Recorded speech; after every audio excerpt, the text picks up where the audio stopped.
আসসালামু আলাইকুম দর্শক। বিদ্যমান রাজনৈতিক পরিস্থিতিতে উপদেষ্টা পরিষদ একটি বিবৃতি দিয়েছে। সেখানে বলা হচ্ছে, দায়িত্ব পালন অসম্ভব করে তুললে জনগণকে সঙ্গে নিয়ে সিদ্ধান্ত নেবে সরকার। সম্ভবত এই শিরোনামটা দেখলেই বোঝা যায় যে এটা একটা পাল্টা একটা রাজনৈতিক অবস্থান নেয়ার মতনই। অর্থাৎ যেই নির্বাচন করিডোর, তারপরে ইশাকের শপথ গ্রহণ, বন্দর বিদেশিদেরকে দেয়া, এই সব সিদ্ধান্তের বিরুদ্ধে যে বিএনপি এবং রাজনৈতিক দল এমনকি সেনাবাহিনী যে বক্তব্য দিচ্ছিল, তার বিপরীতে একটি শক্ত অবস্থান বোঝা যাচ্ছে। এবং প্রথমে সহানুভূতির একটি লক্ষ্যে পদত্যাগ, একটা ভাবাবেগ তৈরি করা, এবং সেটার ব্যাপারে রাজনৈতিক দলগুলো সাড়া দিয়েছে। তারা বলেছে যে না, ডক্টর ইউনূসকেই থাকতে হবে। সম্ভবত এরকম একটি প্রতিক্রিয়া জানার পরেই সরকার তার অবস্থানটা সংহত করেছে এবং একটা রাজনৈতিক অবস্থান শেষ পর্যন্ত নিয়েছে। জানি না এই বক্তব্যের মধ্য দিয়ে কি শেষ পর্যন্ত দাঁড়াবে। বলছে যে যদি পরাজিত শক্তির ইন্ধনে এবং বিদেশি ষড়যন্ত্রের অংশ হিসেবে সরকারের উপর অর্পিত দায়িত্ব পালনকে অসম্ভব করে তোলা হয়, তবে সরকার সব কারণ জনসমক্ষে উপস্থাপন করে পরবর্তী সিদ্ধান্ত গ্রহণ করবে। এখানে কিন্তু পরাজিত শক্তি আওয়ামী লীগ ইন্ধন, মানে আওয়ামী লীগকে ইঙ্গিত করা, এবং বিদেশি ষড়যন্ত্র সম্ভবত ভারতকে ইঙ্গিত করা, সেই দুটা বিষয়কে সামনে রেখেই এই বক্তব্যটা, যে জনসমক্ষে উপস্থাপন করে পরবর্তী সিদ্ধান্ত গ্রহণ করবে।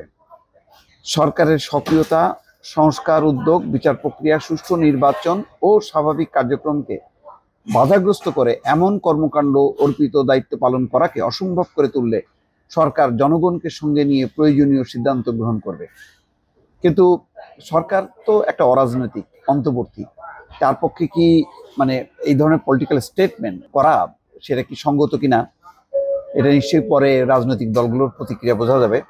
শনিবার দুপুরে উপদেষ্টা পরিষদের অনির্ধারিত বৈঠক শেষে এক বিবৃতিতে এই কথা জানানো হয়। অন্তর্বর্তী সরকারের প্রধান উপদেষ্টার প্রেস উইং থেকে এই বিবৃতি পাঠানো হয়।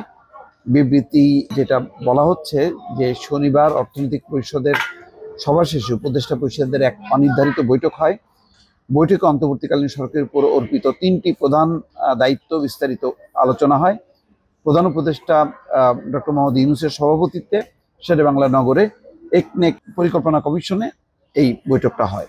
এসব দায়িত্ব পালনে বিভিন্ন সময় নানা ধরনের অযৌক্তিক দাবি দেওয়া, উদ্দেশ্য প্রণোদিত এবং এখতিয়ার বহির্ভূত বক্তব্য এবং কর্মসূচি দিয়ে যেভাবে স্বাভাবিক কাজের পরিবেশ বাধাগ্রস্ত করে তোলা হচ্ছে এবং জনমনে সংশয় এবং সন্দেহ সৃষ্টি করা হচ্ছে, তার বিস্তারিত বৈঠকে আলোচনা হয়।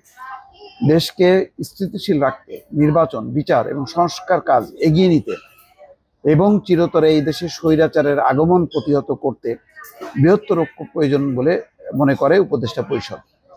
এই বিষয়ে অন্তর্বর্তী সরকার রাজনৈতিক দলগুলোর বক্তব্য শুনবে এবং সরকারের অবস্থান স্পষ্ট করবে। শত বাধার মাঝেও গোষ্ঠী স্বার্থকে উপেক্ষা করে অন্তর্বর্তী সরকার তার দায়িত্ব পালন করে যাচ্ছে। যদি পরাজিত শক্তির ইন্ধনে এবং বিদেশি ষড়যন্ত্রের অংশ হিসাবে সরকারের উপর আরোপিত দায়িত্ব পালনকে অসম্ভব করে তোলা হয়, তবে সরকার সব কারণ জনসমক্ষে উপস্থাপন করে পরবর্তী সিদ্ধান্ত গ্রহণ করবে। অন্তর্বর্তীকালীন সরকার জুলাই অভ্যুত্থানের জনপ্রত্যাশাকে ধারণ করে, কিন্তু সরকারের সক্রিয়তা, সংস্কার উদ্যোগ, বিচার প্রক্রিয়া, সুষ্ঠু নির্বাচন এবং স্বাভাবিক কার্যক্রমকে বাধাগ্রস্ত করে এমন কর্মকাণ্ড অর্পিত দায়িত্ব পালন করাকে অসম্ভব করে তুললে সরকার জনগণকে সঙ্গে নিয়ে প্রয়োজনীয় সিদ্ধান্ত গ্রহণ করবে। এক ধরনের পাল্টা চ্যালেঞ্জ বা অবস্থান বা হুমকি, সবভাবেই এই বক্তব্যটা সামনে আনা যায়। তবে রাজনৈতিক দলগুলোর সঙ্গে কি আলোচনা হলো এবং তার প্রেক্ষিতে কি সিদ্ধান্ত হলো, সেটা হলো খুব গুরুত্বপূর্ণ। দর্শক, ভালো থাকবেন। আল্লাহ হাফেজ।